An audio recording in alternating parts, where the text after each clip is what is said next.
Rais wa Marekani Donald Trump amesema Marekani na Iran lazima zifikie makubaliano na anaamini kuwa makubaliano hayo yanawezekana ndani ya mwezi ujao.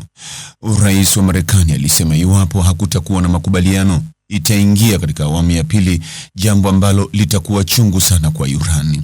Lazima tufikie makubaliano, vinginevyo mambo yatakuwa magumu sana, aliwaambia waandishi wa habari Rais Trump, mwisho wa kumnukuu. Alipoulizwa iwapo waziri mkuu wa Israeli alimtaka kusitisha mazungumzo na Iran, Bwana Trump alisema, hatukuzungumzia kuhusu hilo. Nitazungumza nao kwa muda ninaotaka, alisema. Wairani wanapaswa kukubaliana mara ya kwanza, lakini badala yake walipata operesheni nyundo ya usiku wa manane. Ikiwa hawatakubali, itakuwa chungu sana kwa Iran.